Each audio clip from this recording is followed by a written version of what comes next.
Vous écoutez Samedi de lire avec l'auteur invité d'Amélie Boivin-Enfield. Je suis toujours accompagnée de mes auteurs invités de cette semaine, Annick Lessard et Marie-Claude Martel. Et les filles, on est rendu au moment de l'émission où on parle de votre coup de cœur et votre coup de cœur à tous les deux. C'est si vous étiez zen 365 jours par année. Et j'aimerais commencer les filles en vous demandant pourquoi avoir choisi ce livre-là.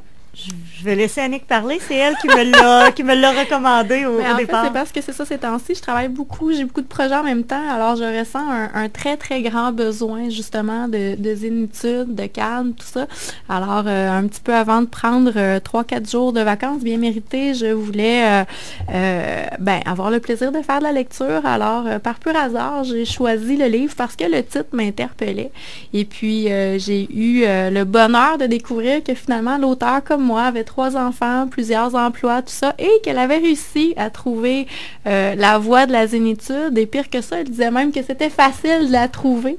Alors, c'est un petit livre qui m'a réconfortée dans ce sens-là pour me convaincre que oui, c'est possible de l'être et que ce n'est pas si compliqué que ça. Elle donne des trucs faciles? Elle donne une dizaine de trucs, en fait. Il y en a certains que Marc-Claude a appliqués mieux que moi. Il y en a d'autres qui m'ont plus interpellée. Mais oui, c'est pas des trucs qui sont compliqués, en fait. Donc, on y va dans une certaine simplicité, puis on arrive à des résultats. Puis je crois que chaque truc qu'on peut mettre en application, ça transforme notre vie.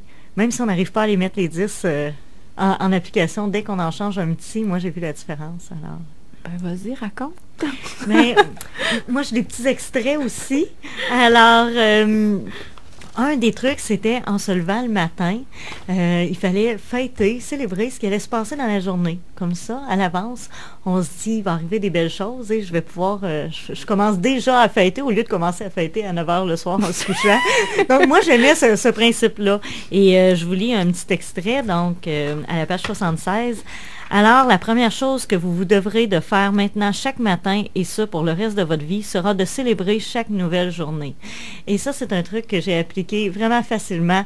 Le premier matin, je me suis levée et je me suis dit, je célèbre ma journée tout de suite en débutant.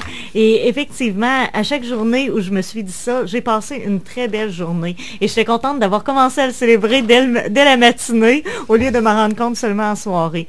Alors, il y a des petits trucs comme ça. Celui-là, pour moi, m'avait vraiment interpellée. Et j'avais même trouvé dans le livre son équivalent le soir, parce que je vais lire un petit extrait pour vous mettre dans le contexte. Ils disent, chaque soir, une fois au lit, avant de vous endormir, faites comme la majorité des enfants et soyez toujours impatients d'arriver au lendemain pour aller de découverte en découverte, pour vivre de nouvelles aventures et recevoir le meilleur. Comme ça, si le matin, on se lève et on veut célébrer déjà le début de la journée, on passe la journée à être heureux et le soir, on se couche en pensant, mais qu'est-ce qu'il y a de bon encore qui peut m'arriver encore demain? En fait, on se retrouve à être heureux 24 heures sur 24. C'est que ça, ces petits trucs-là, je les ai vraiment appréciés. Et toi, de ton côté, Annick, qu'est-ce que tu as retenu?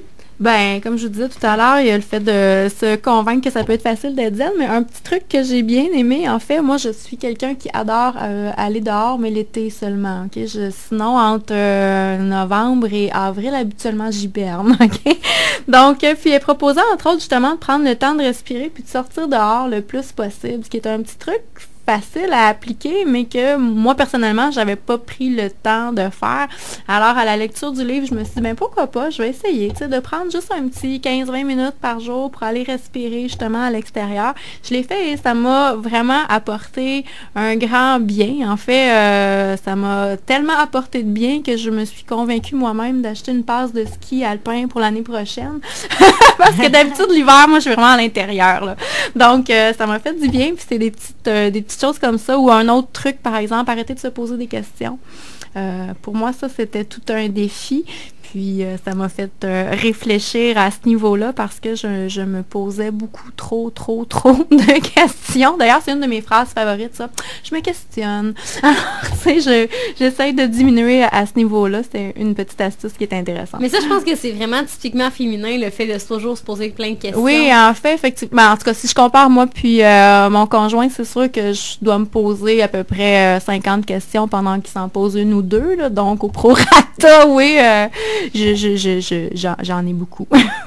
Et ce livre-là, vous le conseilleriez à qui?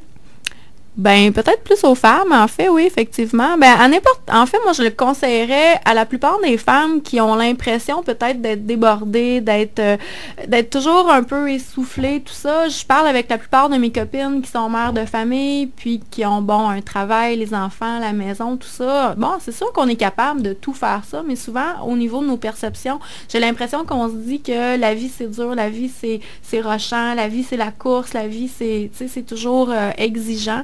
Alors, je pense que c'est un petit livre qui peut nous faire avoir une perception plus facile, justement, de ce que la vie peut être, puis peut donner la chance aux gens de se dire, bon, ben garde, à partir de maintenant, je peux prendre ça plus relax. Alors, les gens qui ont peut-être ce besoin-là pourraient être bien servis par la lecture du livre. Alors, on rappelle le titre, « Et si vous étiez zen 365 jours par année ». Les filles, on se reparle dans les prochains instants. Moi, je vous présente des livres que j'ai lus cette semaine. Parfait, merci.